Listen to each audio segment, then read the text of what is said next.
How many discounts does USAA Auto Insurance offer? Too many to say here. Multi-vehicle discount, safe driver discount, new vehicle discount, storage discount, legacy. How many discounts will you stack up?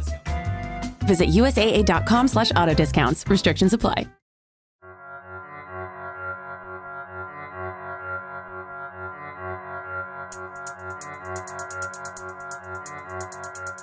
Welcome to Drilled. I'm your host, Amy Westervelt. We're working on our next investigative series. It's now going to come out in January, but trust me, the wait will be worth it. In the meantime, we're bringing you updates on some of the other climate lawsuits going on, some of the cases that we've mentioned in the past. Today, reporter Emily Gertz is joining us. Emily publishes a newsletter, Deregulation Nation, that tracks the Trump administration's environmental rollbacks. She also contributes to Drilled quite a bit, and today, Emily looked at two different cases where children are demanding climate action through the U.S. courts and international law. Emily, thanks for being here.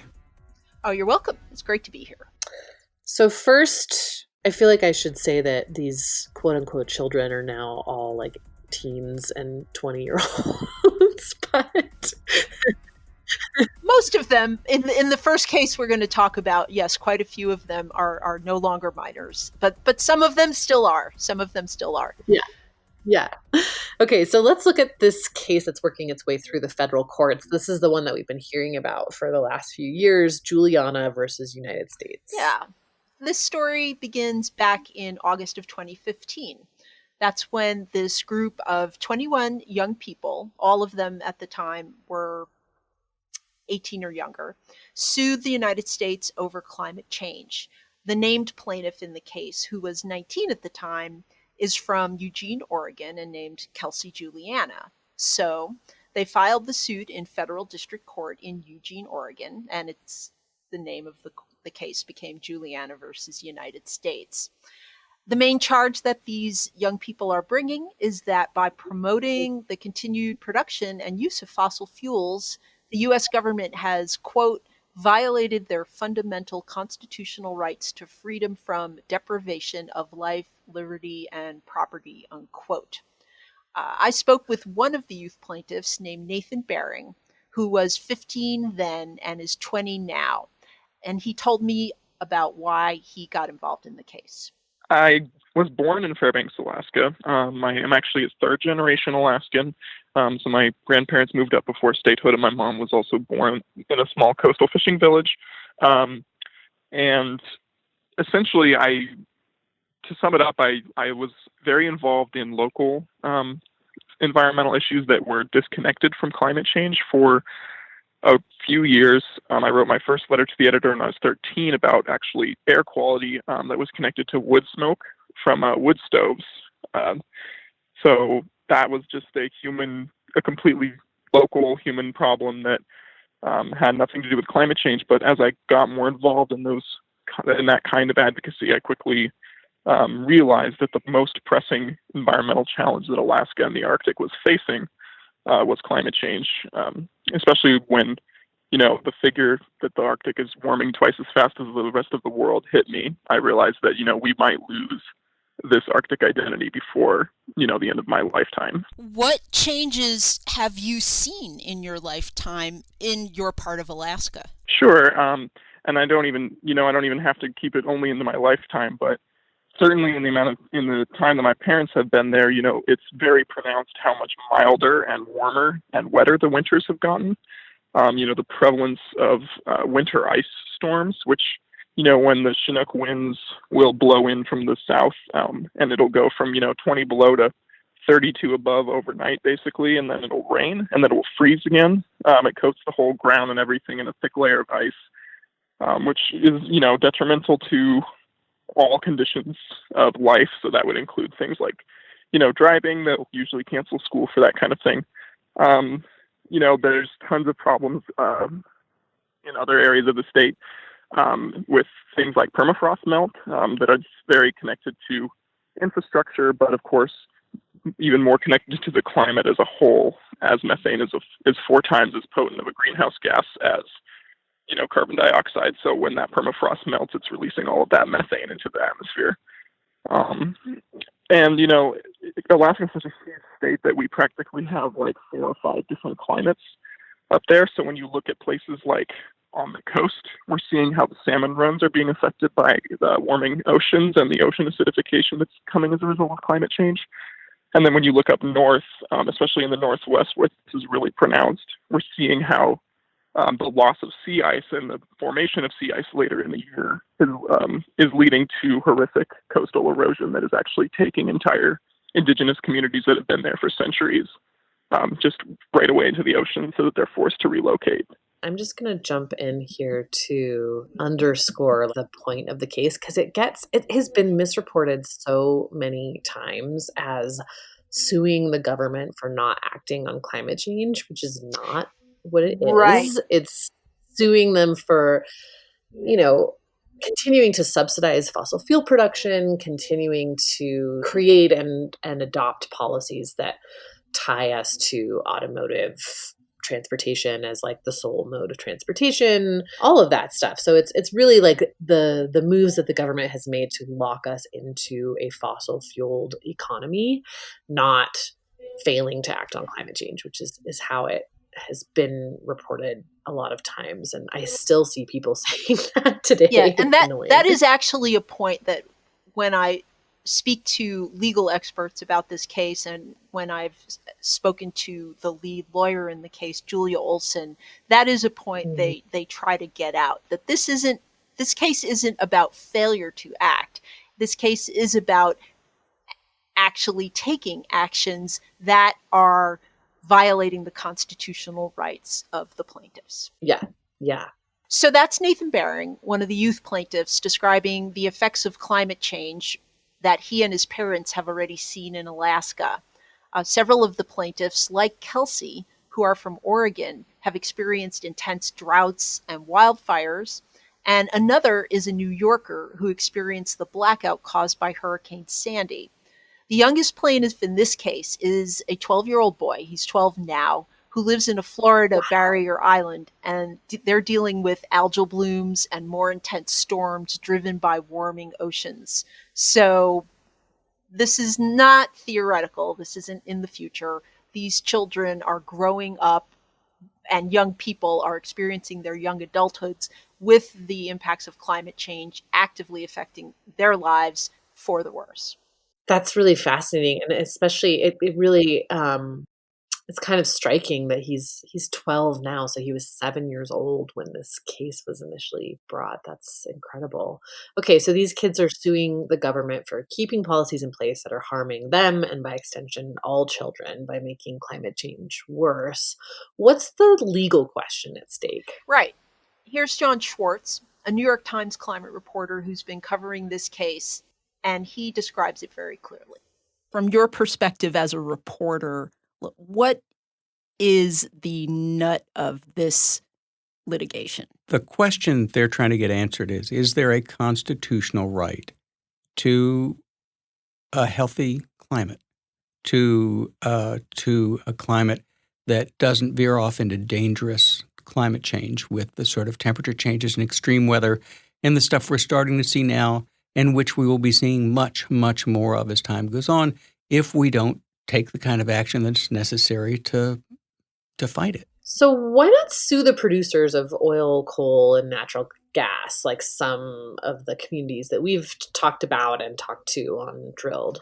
Well, Julia Olson, the lead lawyer in the case, which is to say the lead lawyer for the youth plaintiffs, says that they've sued the government because ultimately it's the government's active support of fossil fuels that violates the constitutional rights of these young people.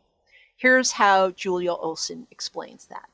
Well, as a lawyer, I'm looking at the party most responsible for causing the harm, and I'm also looking at the remedy that's available to really stop the climate emergency from worsening and to begin to redress it so that we can protect these fundamental life support resources for these young people.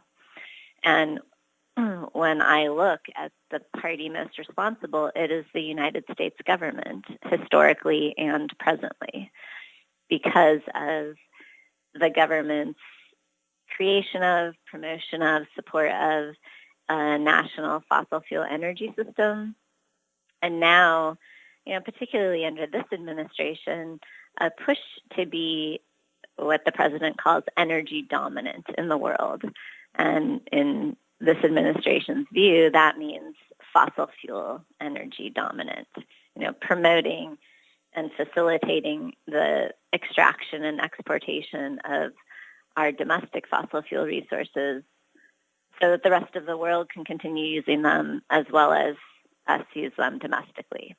So the case is about the government's affirmative acts that have put these young people in a position of danger and continue to act in ways that are enhancing the danger for young people. I think it's a question of intergenerational injustice. I think it's discriminating against the young people living today, but also all future generations and people who aren't even yet born yet. So really interesting thing about this case, alongside this big new question that it's asking about a constitutional right to a livable climate, is that it's still in court at all. It's been, there's like so many people have tried to get this thrown out. The Obama administration tried to have it dismissed without any hearings or a trial, and so has the Trump administration.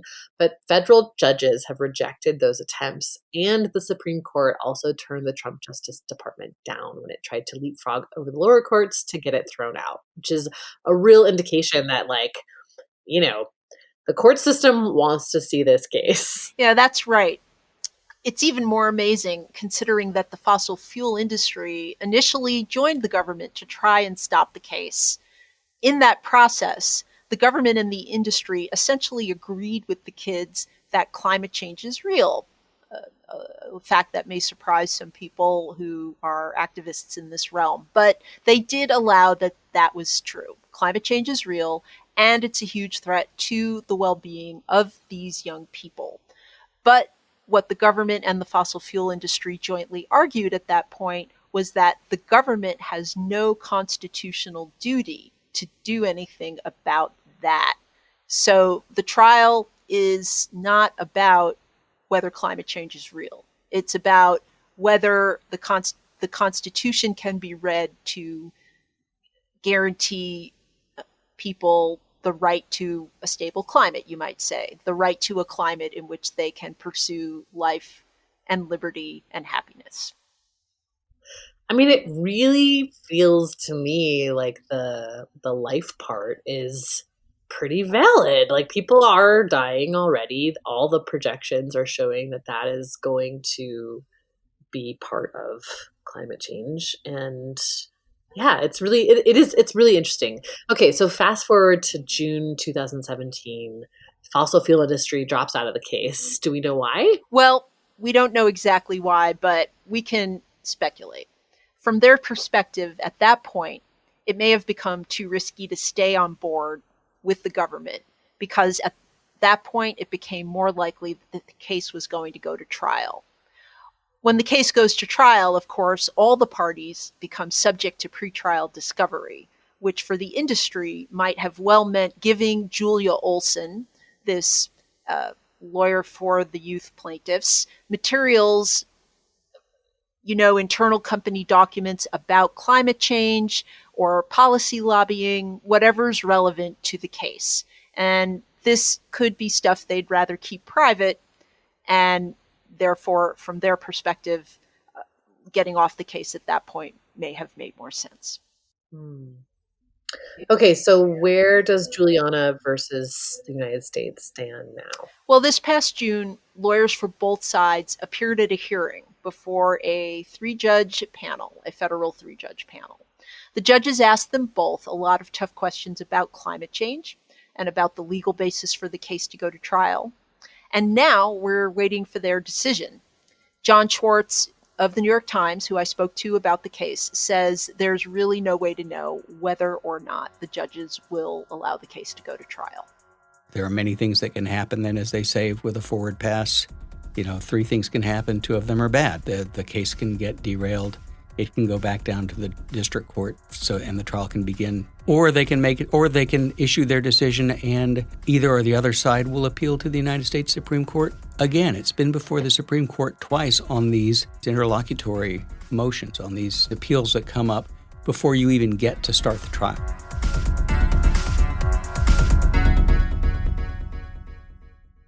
So there's an equally exciting international case going on, right? This is involving Swedish climate activist Greta Thunberg and a handful of other climate activists. Yep. On the same day as the United Nations Climate Summit in September, Thunberg and 15 other young people from around the world filed a complaint with the United Nations against 5 countries. Those countries are Argentina, Brazil, France, Germany, and Turkey. And the complaint that these young people have made, and this group of people is aged 8 to 17, they state that by continuing to promote fossil fuels and failing to curb carbon emissions fast enough, that these countries are threatening their lives and future livelihoods, which they say violates their human rights under a very specific international treaty called the Convention of the Rights of the Child. That's super interesting. So as you were saying the list of countries, I was like, why wasn't the United States included in this? But it's, of course, because the United States hasn't signed on to the Convention of the Rights of the Child. Right. I mean, which is, which I mean, isn't specific to that treaty. The U.S. actually doesn't sign on to many international treaties because of the feeling that it would be handing off sovereignty of domestic policy to foreign entities. So I mean, it feels especially morally glaring that we're not signed on to this, a treaty protecting the rights of children. But in international terms, unfortunately, it's not that unusual. Okay, so this case sounds pretty similar to the Juliana complaint. Is it, or are they making a totally different argument? There are some at least superficial similarities between this international case and the Juliana versus United States case. Both groups of children are making similar accusations that governments are actively doing things right now that are going to intensify future climate change, and that they're doing them despite knowing that those actions will make things worse for the children who are alive today, and worse than they might otherwise have to be if the government was ramping down climate emissions sooner. I spoke with Ramin Pijan of Earth Justice, one of the co-counsels in this United Nations complaint, and here's how he contrasts the two cases. First of all, the Juliana case is extremely important, and our case really is a supplement to that case. Those kind of cases where children are bringing or challenging actions and inactions of their respective governments in their countries is very important. And our case is a little bit different. And I think the first difference is in the case of Juliana, we haven't named the United States as a party because, as I said earlier, they have not agreed to this treaty, the only country in the world that has not agreed to it. The other really big difference is that we are bringing a claim. These petitioners, these youths, are bringing a claim against 5 countries together, which means that for them to do that at the national level, they would need to bring 5 different cases in 5 different countries, and we argue that that's really burdensome and costly. But not only that, if they were to bring a case in Brazil, they could not challenge the actions or inactions of, for example, Turkey through Brazilian court cases because of foreign sovereign immunity principles. So the type of case that we're bringing is sort of directed at 5 countries. It would be too hard to bring them in each country. But then also from a legal perspective, we're making arguments about international cooperation and the need for each of these countries that we have brought the case against to do more at the international level to ensure that other polluters are also reducing their emissions. So that particular claim is a little bit different than typically the kind of claims that are brought at the national level courts. So that was Ramin Pijan. According to him, these 5 countries are significant in 3 ways, the 5 countries that are named in this complaint. They're among the biggest historical and current greenhouse gas emitters. Each has agreed that children from their countries can make human rights complaints against them, and seek justice under the Human Rights of the Child Treaty. And each of these countries is a member of the G20 group of major economic powers. So if the UN finds against them here and they curb their support for fossil fuels as a result, it might put some sort of pressure on other wealthy nations to follow suit. Yeah, is that like a fair assumption? That's the working assumption as best I can take away. Some nations take following these UN agreements more seriously than the US often seems to do. Or at least they don't like being called out publicly on not following them. Pajan and his co-counsel, Michael Hosfeld, say that they would not have brought this suit. It's not a suit, it's a complaint. They would not have brought this complaint if they didn't think it could ultimately pressure big carbon polluters to work harder and faster to get off fossil fuels. That's super interesting. I imagine that the fact that Greta has become world famous probably helps with the kind of public shaming or like call out on this too. Who are some of the other kids that have joined this complaint? Well, this is truly a global group of people. There are 2 Swedes, Greta, and an 8-year-old Sami reindeer herder named Ellen Ann. And the other kids in this complaint come from Argentina, Brazil, France, Germany, India, Palau, the Marshall Islands, Nigeria, South Africa, Tunisia, and the United States. Wow, that's an incredible group. So there are American kids on this complaint too. How does that work if they're not I don't know, like do the complainants have to be from some of the countries that are being charged here? Yeah, actually, that's a good question of why they found some plaintiffs from the United States to join this complaint when the U.S. isn't a signatory on the treaty. And to be honest, I would have to follow up to learn more about that. One of those Americans, though, is Carl Smith. He's a 17-year-old Yup'ik from Western Alaska. Like Ellen Ann, the Swedish Sami girl, he's an indigenous person whose ancient way of life depends on a reliably colder climate, and they both live in or near the Arctic, which has already warmed up much faster than most of the rest of the world. There's another American on the case. Her name is Alexandria Villaseñor. She's 14, and she's also a Fridays for Future school strike leader here in New York City. And she and I talked about why she's part of this case. Yeah, so I guess what had actually made me get involved in organizing and becoming a climate activist was I was visiting family back in Northern California, where I was born and raised. And I was visiting family when the Paradise Fire broke out. And so Paradise had quickly became the worst wildfire in California's history. And many people died and lost their loved ones, and a lot of homes were destroyed. And so I was so close to this fire, and I was seeing what was happening to the community around us, and as well experiencing that smoke. The smoke was seeping into my house. It was inflaming my asthma and making me very sick, and seeing how people were in the community were handing out these face masks to keep out the harmful particles from the smoke. But the face masks didn't actually keep out what was harmful to you. It was actually, you weren't protecting yourself from the effects. And so that shows how we are so unprepared to really protect ourselves from the climate crisis. And so because of how I was in such a unsafe situation, my family had to send me back to New York City early. And at that point, once I got back, I was really upset, and I wanted to get involved, and I wanted to do something about it. And so I started to research the effects of the climate crisis, and I started to research wildfires. And I saw the connection between climate change and California's wildfires. And because of that, that made me want to take action and really do something and make my voice heard. And only after seeing Greta Thunberg speak at COP24 is what made me know what I could do and what I could really do to make my voice heard. And so that is why I started my weekly climate strike on December 14th of 2018. And it was after seeing how the climate crisis is affecting my hometown, but also seeing how the climate crisis is hitting people all around the world.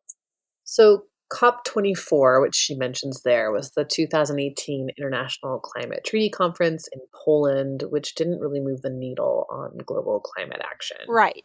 It was a letdown, just like September's UN Climate Summit. And just like the Poland meeting, it's what young people and not nations did at these meetings that seems to have had the biggest impact so far in terms of building support to slash fossil fuels. So what comes next with this UN children's case? Well, now we're waiting to hear if the UN Committee on the Rights of the Child takes up the case. If they do, they'll start investigating the charges that the young people have made. And that could include getting testimony from the kids and others on the climate effects of continuing to promote the use of fossil fuels. Eventually, this committee will release its findings about whether or not the 5 nations have violated these kids' rights and what needs to happen if they have. The 2 co-counsels, Pajan and Hausfeld, say that these sorts of human rights investigations can take a year or more, but they're hopeful that given the severity that the climate crisis is already showing, that the committee will recognize that this is urgent and that they will work faster. Okay, that's all super interesting. Thanks, Emily. Keep us posted on what happens next in both these cases. Will do.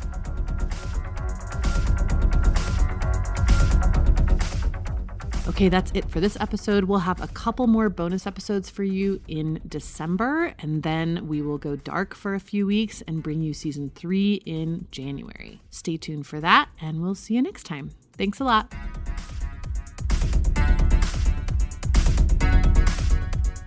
Drilled is produced and distributed by Critical Frequency. The show was created and reported by me. Our music is by Martin Wissenberg. You can find Drilled wherever you get your podcasts, and please remember to drop us a rating or review. It really helps us find new listeners.